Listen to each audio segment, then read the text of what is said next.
Today's word is stupendous. You need some encouragement. Stupendous marriage encouragement. You need some inspiration. Abusive relationships thrive in secrets and degrading and making people feel badly. Don't make him feel badly for the choice he has made. Encourage him to move forward out of it. You're listening to the Stupendous Marriage Show with our friends Stu and Lisa Gray. The Stupendous Marriage Show. Hey there, welcome to the Stupendous Marriage Show. I'm Stu Gray. Hey, I'm Lisa Gray. This is a show where we answer your marriage questions. You send them to us on air at stupendousmarriage.com, or you can text them our way, 615-592-1060. How are you? I'm good. It's been a very strange 7 days. Why? So our son last year did Destination Imagination, and basically it is a competition that's like a science-based competition that kids from all over the world actually compete in. There's regional competition, a state, and then an international competition. And it was the first year our son did the competition. It was the first year the school did it. We all signed up thinking, oh, we're going to go to regionals and have a good time and be done. And the team did so well, they actually moved on to state. Right. And then on to globals. Yes. And yes, they did. It was crazy cool. It was very, very neat experience. It was like a mini Olympics. Literally 19 countries were there, and they had opening ceremonies and closing ceremonies, and it was very cool. And it came up time last September for people to form teams again. And he talked to some different people, and like nobody wanted to do it. And so we kind of marked it off our list. In fact, it made me a little sad a couple times in the fall that I was like, oh, we don't have the DI kids here this year at our house because I was their team manager. Now here we are in February. Last week, our son said, hey, do you think there would still be time for me to sign up to do DI? And I'm like, what? Because the regional competition is in March. And we looked at the calendar, and we took the steps, and lo and behold, we can still sign up. And he managed to wrangle some kids together.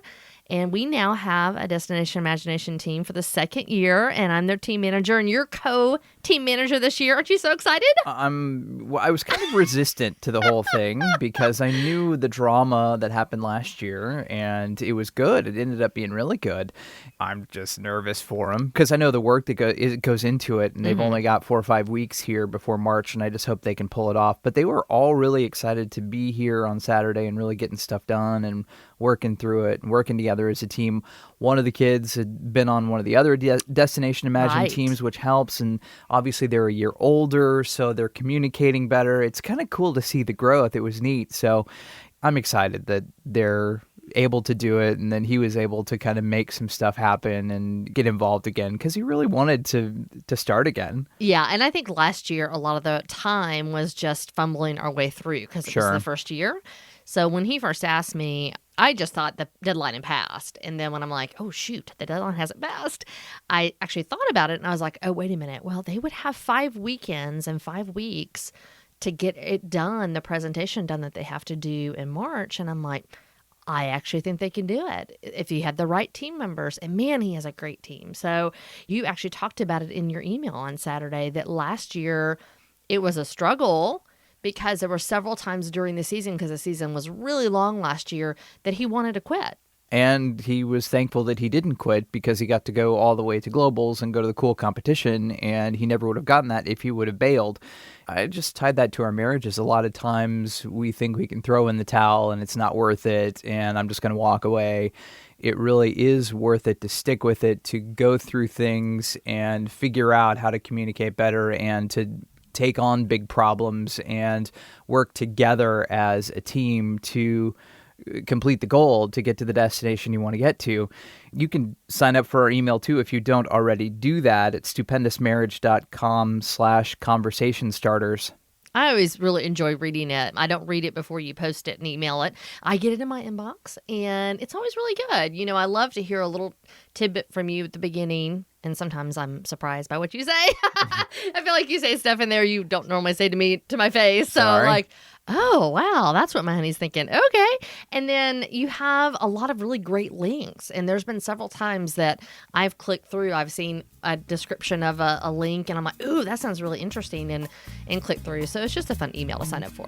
We've got an email coming up. Why don't you think about investing in your marriage this Valentine's Day? It's a thoughtful gift the Lake Tahoe Couples Getaway. It happens later this year, and it's going to be amazing. While you're there, you'll get to do lots of fun activities like going ice skating together, hiking, skiing, even ballroom dancing. The Lake Tahoe Couples Getaway is a 4-day, 3-night retreat at the only waterfront resort located in Lake Tahoe. Mark Gungor will be there from Laugh Your Way to a Better Marriage. Lots of great music and worship with Brandon Heath and Chris August. Now through Valentine's Day, for Stupendous Marriage Show listeners, you'll get $100 off the retreat price.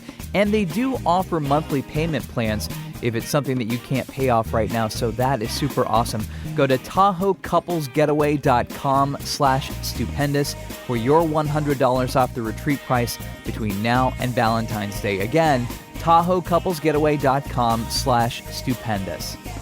Our email for today. Hey there, Stu and Lisa. I know this is a marriage podcast, but I love your advice. I'm married. I grew up in a pretty loving Christian household. I feel deep down that my marriage is loving and Christ-honoring.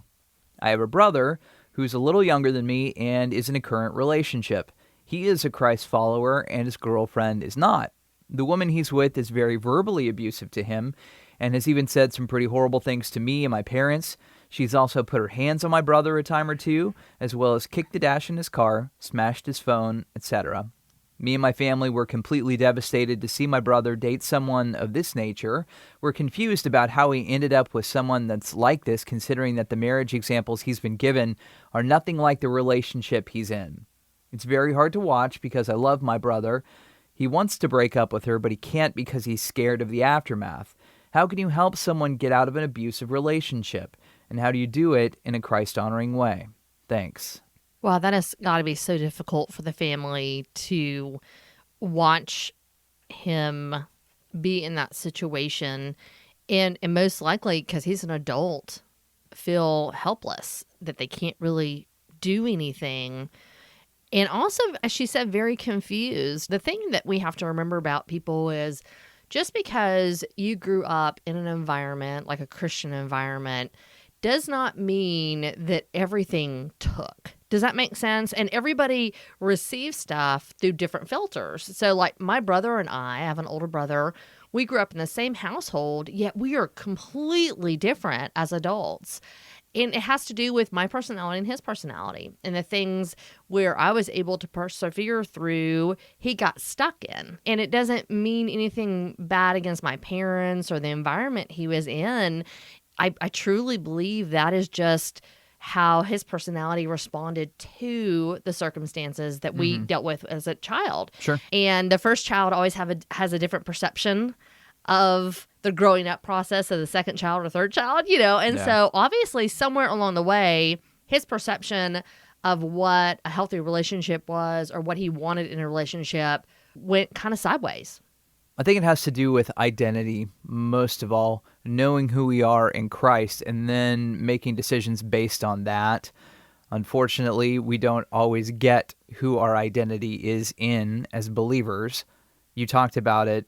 He may have head knowledge, but he doesn't have heart knowledge. Yeah. And for a lot of my life, that's the way I lived. I knew about God. I knew about Jesus. I knew the stories, did not have a relationship, and I still struggle. That's my biggest place I go to is not knowing who I am, which causes fear and anxiety. And it comes out in different ways for different people. It sounds like your brother, it came out in either missional dating, trying to convert someone to Christ, or not caring about who he's with and just going, it'll be fine. I thought the exact same thing. I wonder if he started dating her. I have the gift of empathy.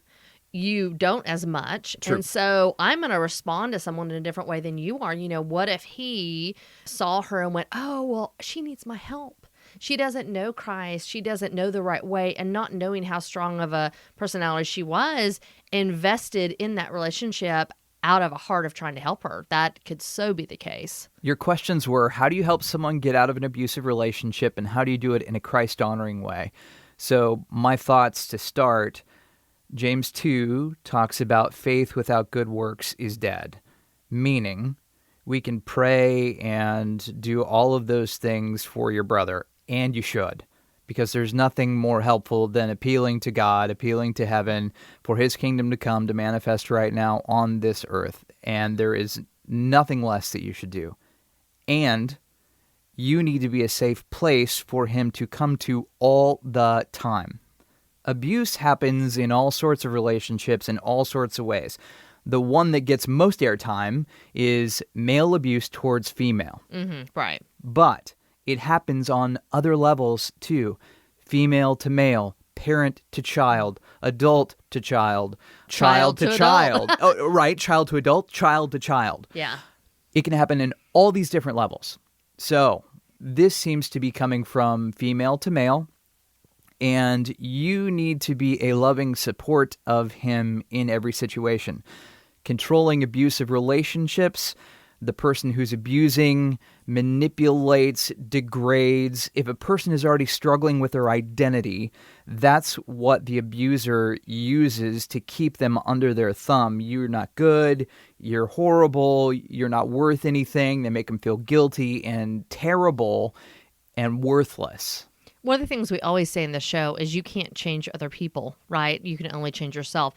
So maybe encourage him, if he's not already doing that, really working on him, getting into a local Bible study, getting in something, reading a book if he's a reader, somewhere that he can start to learn who he is in Christ so that he can really gain that strength and the courage to take the steps he needs to take. You need to let him know he's loved, he's valued, you care for him, he is important.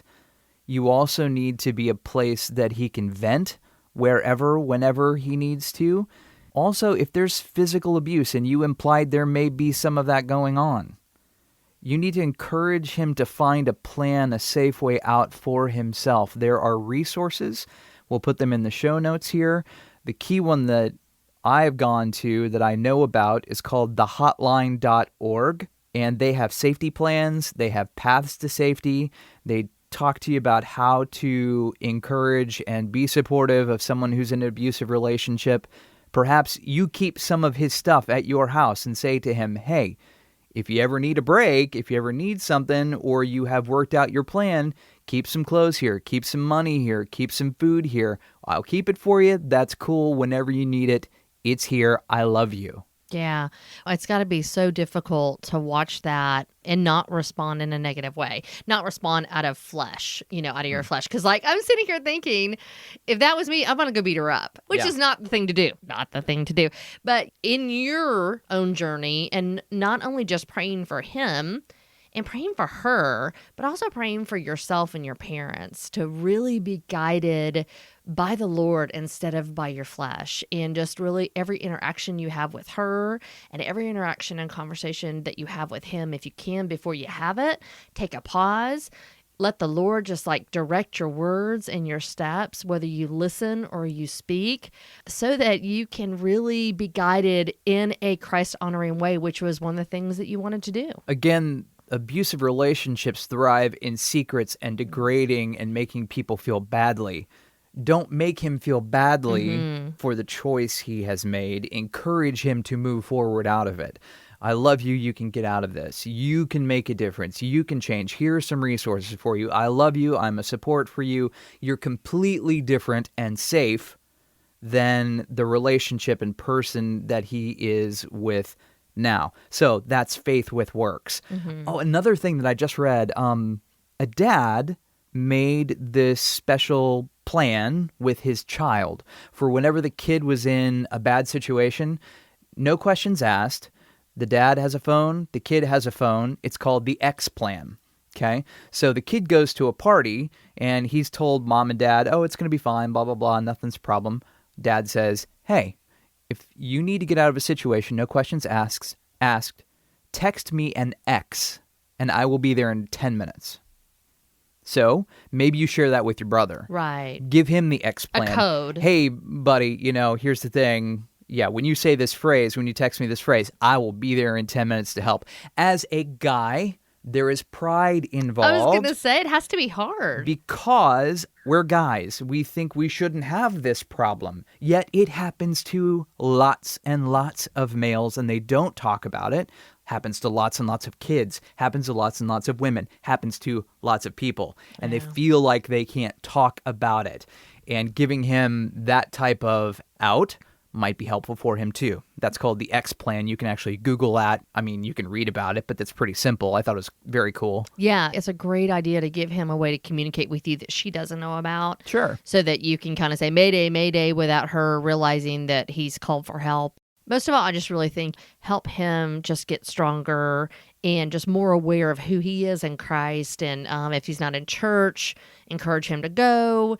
Whatever you can do to help enable him to make wise choices and help protect him safety-wise and really get to the point that he can walk away from her, I think you've just got to do as a family. And I love the fact that you guys want to do it in a Christ-honoring way. I just want to say, if you see physical abuse happen, you should call the authorities. And the other thing is, you can also call the hotline number and ask for resources from them. And their number is 1-800-799-SAFE, 1-800-799-7233, and they're open 24/7, 365. So that's another resource for you and for your brother. Yeah, and I mean, we're going to be praying for you guys, just that the Lord works out a way for him to get out of this relationship. And maybe if you're listening right now and you and your family have walked through something similar where you've had a family member that is just in an abusive relationship and you have some thoughts or input that you could give this listener, please email us on air@stupendousmarriage.com. We would love to forward that information to this listener in a way that might be able to help. Next time on the show, what do you do when your spouse isn't affectionate and is really disengaged? And it might be because of how they were raised and how you were raised. We'll talk about that on the next Stupendous Marriage Show. See you next time. Bye.